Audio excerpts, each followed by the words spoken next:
Hello বন্ধুরা, এই blog video হচ্ছে বিস্মাইল পঞ্চমুখীর। আজকে কালী পূজার শুভ দীপাবলি।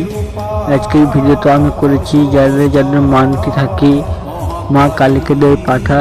এই পাঠার ভিডিওটা আমি করেছি। দেখো কীভাবে পাঠাটা কাটে আবার দিয়ে দিচ্ছে।